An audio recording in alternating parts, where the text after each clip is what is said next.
Qualquer figura pública tem que prezar pela reputação. E ninguém, nenhuma instituição, está totalmente imune a crises que podem gerar danos na imagem. Às vezes é só um arranhãozinho, às vezes é perda total. E como é que é isso no meio político? Eu sou Leila Sterenberg e está começando o Meio Tempo, o programa da FGV Comunicação Rio.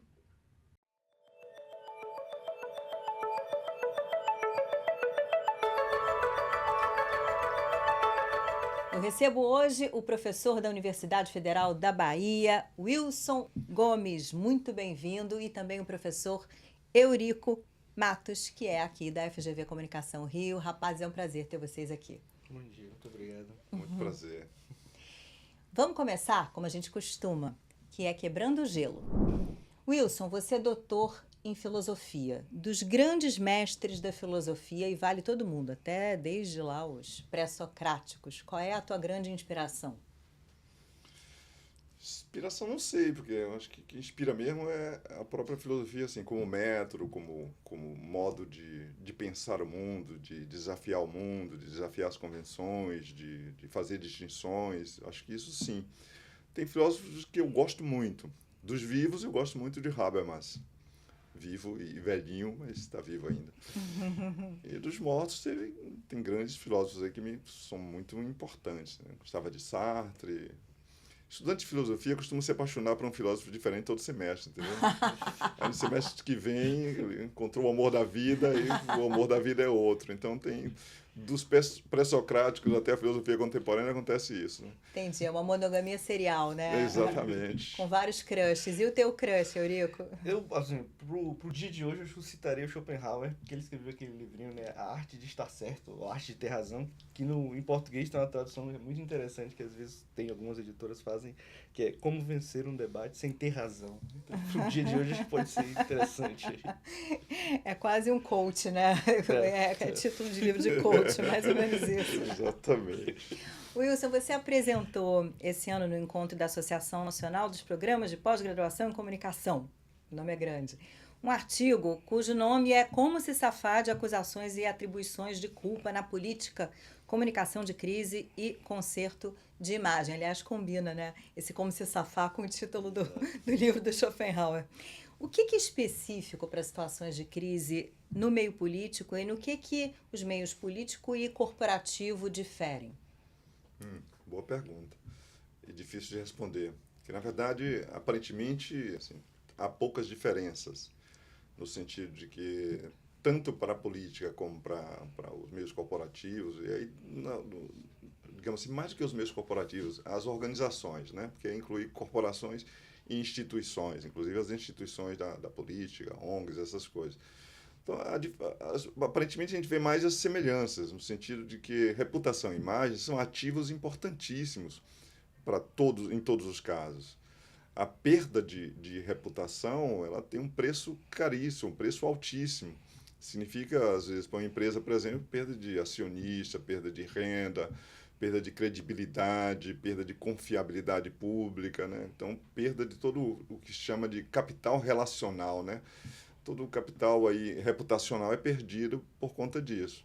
Mas isso vale também para indivíduos e para organizações da própria política, no sentido que você pode sacrificar essas coisas.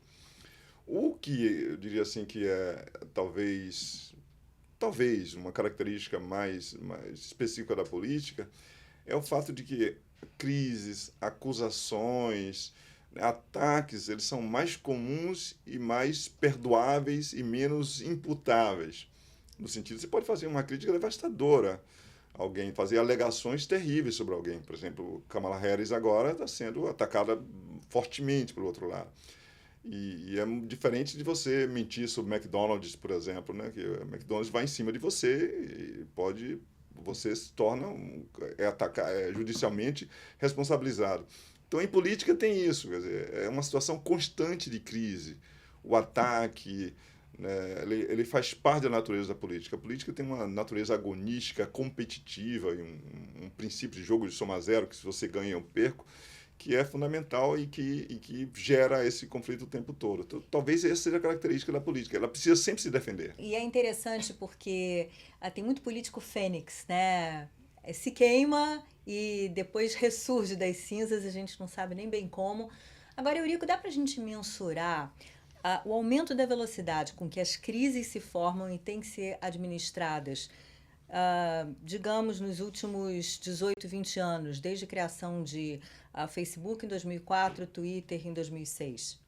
O que as plataformas de mídias sociais possibilitam é um ambiente cada vez mais participativo em que cada vez mais as pessoas conseguem emitir ataques a atores e instituições, né? Então, o cenário que as plataformas transformam do ponto de vista comunicacional é essa abertura para as diferentes fontes desses ataques, né? Então, cada vez mais esses indivíduos, sejam instituições ou atores, precisam reconhecer primeiro, a dinâmica de comunicação dentro desses ambientes especificamente e as linguagens que são apropriadas para esses ambientes, né? Então, quando a gente fala sobre os memes, por exemplo, é preciso dominar as estratégias que estão por trás da produção desse tipo de conteúdo, né? Não é só emitir um meme e com isso você vai conseguir atingir o seu objetivo. Você precisa reconhecer as dinâmicas de uso desse meme, de circulação desse tipo de conteúdo nesse ambiente, né? Então, não é só uma questão de uma nova ambiência, mas das linguagens que aparecem nesse espaço, né? Já quero aprofundar e falar de meme com você. Mas diga, Wilson. Não, eu acho que concordo inteiramente com o que Eurico disse e eu faria o contraste com o mundo, digamos assim, centrado no jornalismo, na televisão. Que aí, se alguém resolve ser detrator, por exemplo, ele será filtrado pelo jornalismo, que recolhe. Então, tem um afunilamento aí e poucos atores institucionais, inclusive, são responsáveis por permitir que esse fluxo de informação depois seja difundido.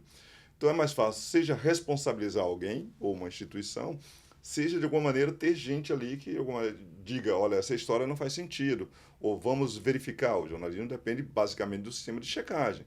Sem checagem não há jornalismo. Então, isso ajuda, de alguma maneira, a transformar o mundo mais simples para quem quer fazer gerenciamento de imagem. Tem menos gente com quem falar e tem mais gente responsabilizável por isso. No mundo digital, não há mais a mediação. O jornalismo não medeia mais nada. Então, as pessoas, desde que elas têm uma cota de visibilidade, e elas podem produzir a cota de visibilidade, ela oferecer a sua visibilidade à informação, ou elas podem obter visibilidade porque tem uma informação bombástica sobre alguém.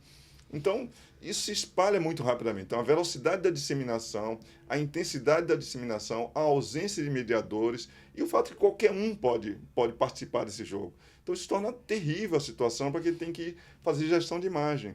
Porque não tem, inclusive, a quem mandar a polícia, né? Para quem mandar a polícia, porque é muito mais complicado. E o que é a teoria do reparo da imagem?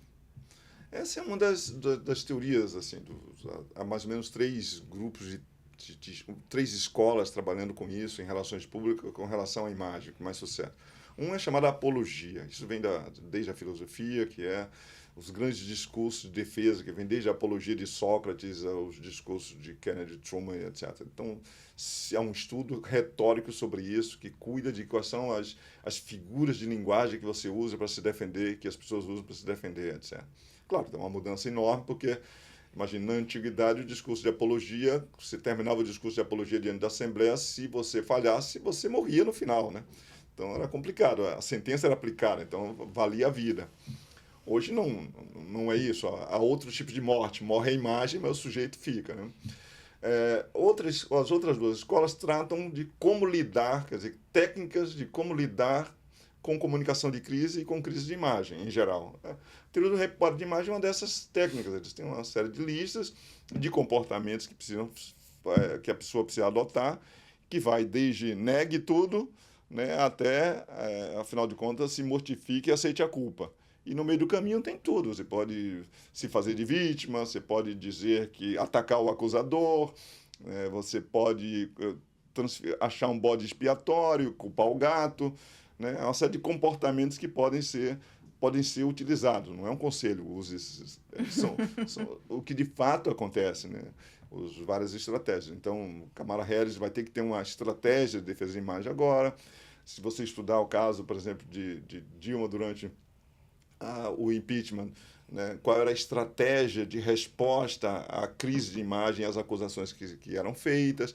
Então, você vai vendo que em diversos momentos as pessoas têm que adotar diversas estratégias, né? Você falou dos memes, né? E a gente teve agora, esse ano, os memes contra o ministro da Fazenda, Fernando Haddad, né? Isso virou um case. Como é que você classificaria aí essa situação? Essa é uma situação, como eu falei anteriormente, né, de como, na verdade, no final das contas, às vezes, se quer adotar a linguagem das novas mídias para tentar combater as crises que aparecem nesses novos ambientes digitais, né? Então, na verdade, a estratégia foi tentar conter os memes que circulavam contra o Haddad, no final das contas, né? Então, o ministério acabou tentando se apropriar dessa linguagem para responder com a mesma linguagem, só que fora do tom, não foi uma coisa autêntica, né? Então, essa leitura do autêntico é muito importante na cultura dos memes, né? Então, esse é um ponto. Tem um meme da internet que chama Silence Brand, que é justamente quando uma marca acaba adotando essa linguagem mimética, mas sempre fica um pouco fora do tom, porque os usuários entendem que aquilo ali não foi apropriado, não de fato dialoga com aquela cultura ali. Então, o que aconteceu nesse caso especificamente, me parece que foi um pouco isso, né? Uma falta de reconhecimento das lógicas de circulação desse tipo de conteúdo nesse ambiente especificamente, né?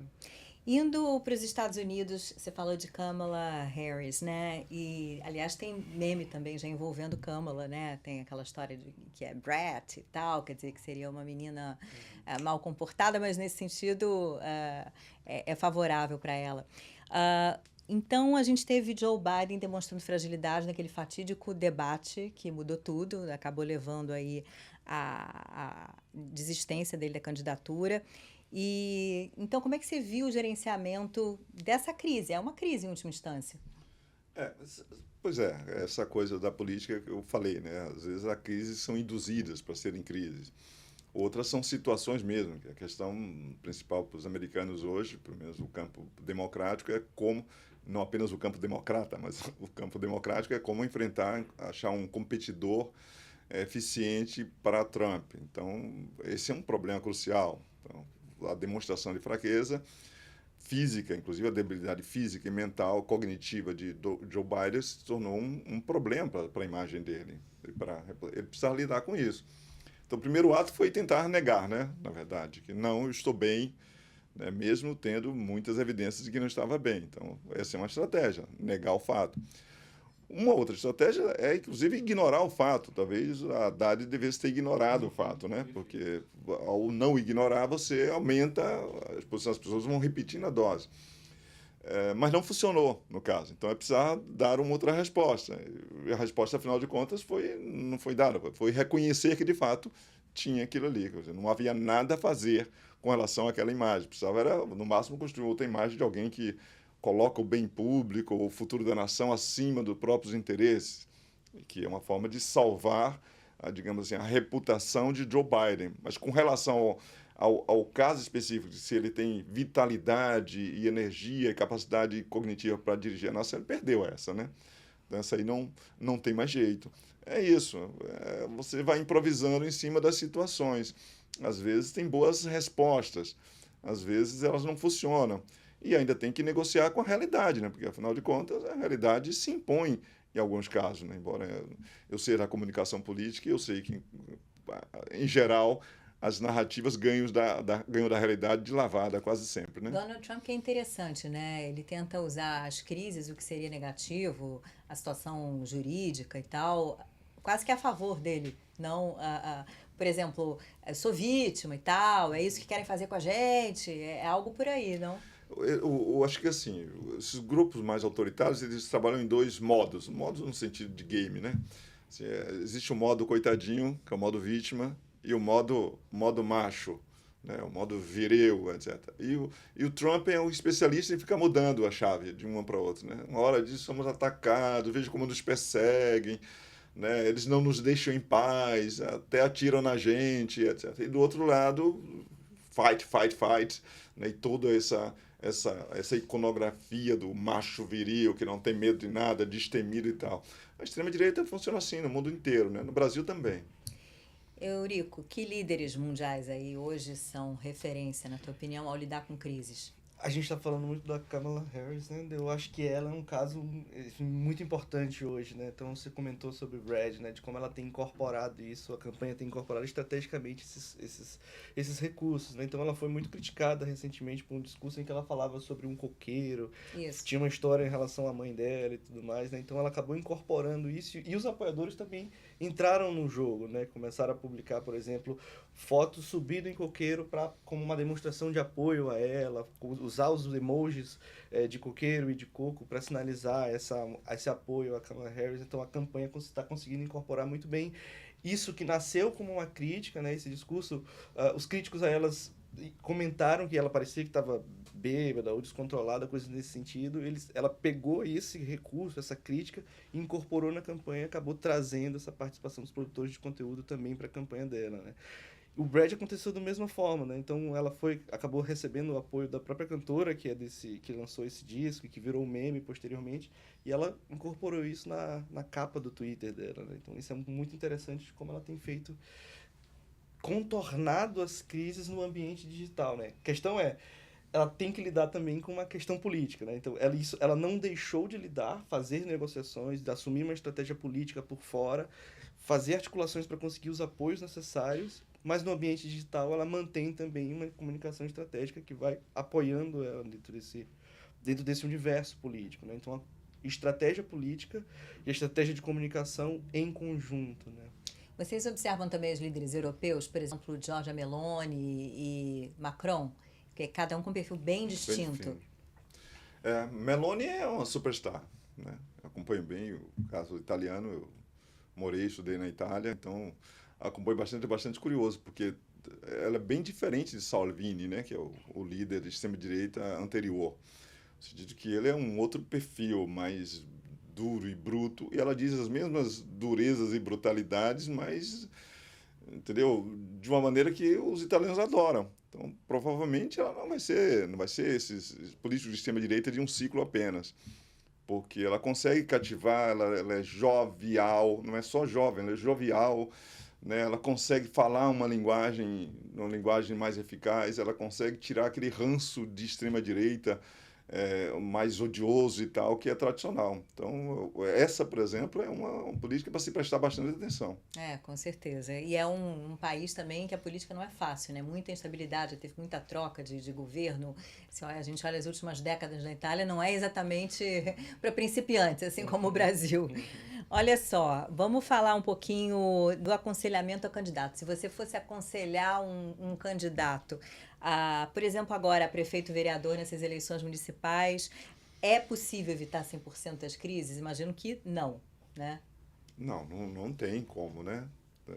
Naturalmente, se você coloca a cabeça fora, quanto mais visibilidade, quanto melhor a sua reputação, quanto mais as pessoas gostam de você, quanto mais sucesso você faz, mais se volta contra você uma maré de crise, porque, como eu disse, é um jogo de soma zero.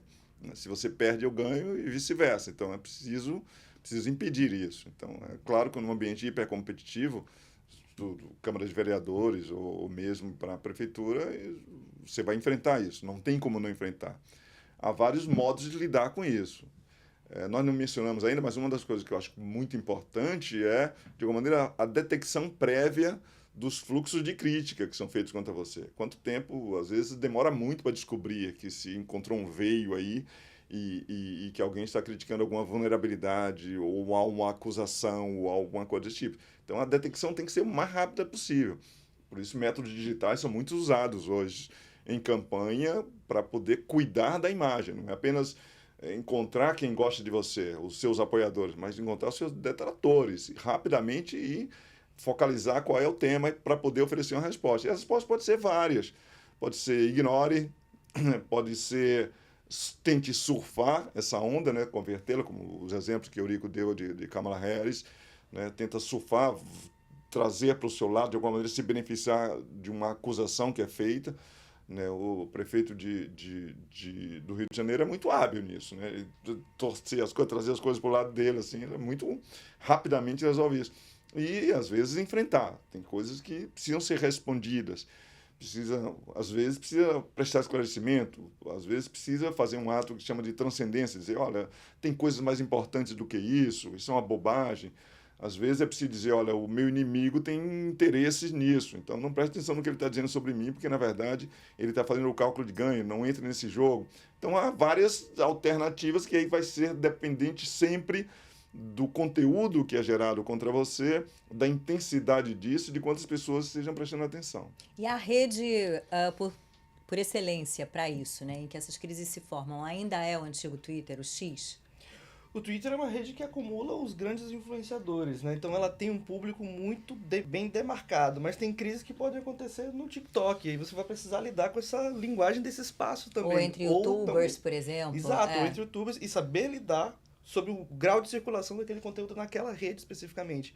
Quem são os atores predominantes dessa rede? Então, eu imagino que no Twitter sejam os grandes influenciadores, jornalistas, pessoas que estão trabalhando na mídia, grandes colunistas de jornais, como o professor Wilson. Então, ali estão os grandes especialistas, né? Então, formadores de algum sentido. Então, se você for uma crise surgir no TikTok, você vai precisar lidar com as dinâmicas de circulação naquele espaço especificamente, né? Uhum. Rapazes, agora é aquele momento da nossa conversa em que entra no papo a inteligência artificial. Eu perguntei ao Gemini o seguinte: como a inteligência artificial usada no algoritmo de distribuição de conteúdo das redes infla crises de imagem para figuras políticas? A resposta: a IA nas redes sociais pode amplificar crises de imagem de políticos. Isso ocorre devido a vários fatores, incluindo filtros bolha e câmaras de eco, que isolam os usuários em bolhas de informação, onde as opiniões negativas são constantemente reforçadas. A IA também pode identificar conteúdo viral e amplificar notícias falsas, o que pode prejudicar a reputação dos políticos. Além disso, os algoritmos de classificação podem priorizar conteúdo negativo e manipular tendências, o que pode levar a um ambiente mais polarizado. É a tal história, a crise, ela atrai, né, visibilidade, porque a informação é diferença para início de conversa, e aquilo infla os ânimos, vai o pessoal lacrando, e aí vai dando like, a coisa vai crescendo e por aí vai. É mais ou menos isso, né?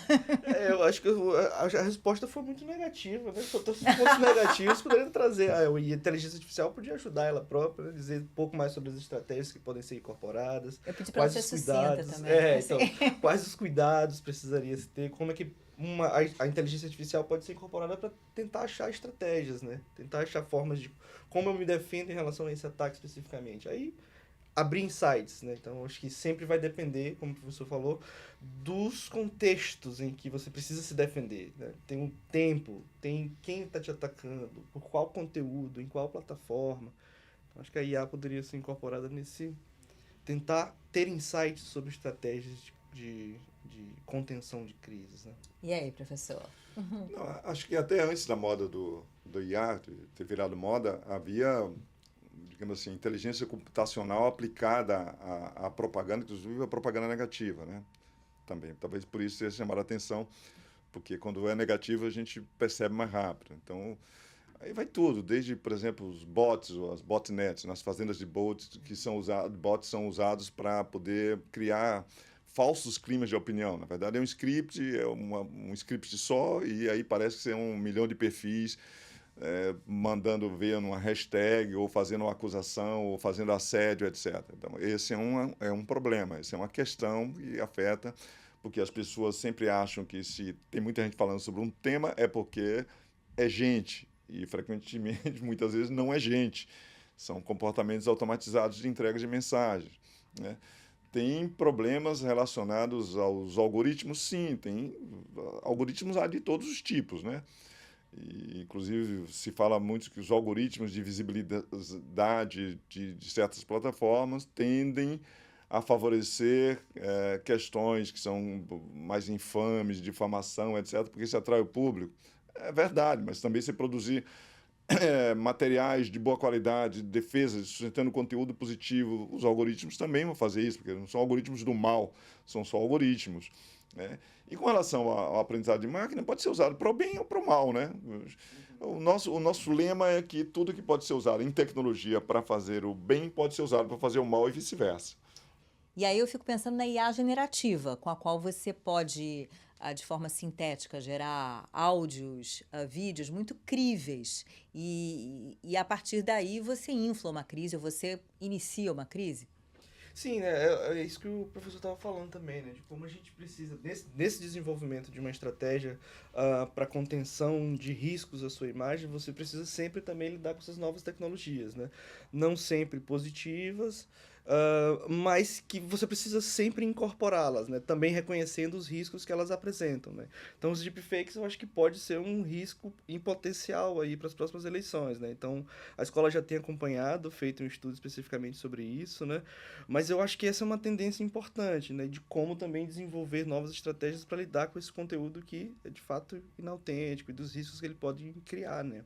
Então tem uma campanha, recentemente teve uma campanha no México que uma candidata acabou usando inteligência artificial para produzir um vídeo, né? Então, na verdade, foram os apoiadores que fizeram isso também. Então existem usos positivos aí de uma campanha que seja também mais participativa, que venha de baixo para cima. Eu acho que isso são algumas tendências interessantes. E novos desafios passam também pela dificuldade que, digamos, o receptor da mensagem, pensando aí na teoria da informação, né, da comunicação, de discernir se aquilo é falso ou verdadeiro. E aí eu acho que isso traz uma camada nova de dificuldade para o gerenciamento de uma crise.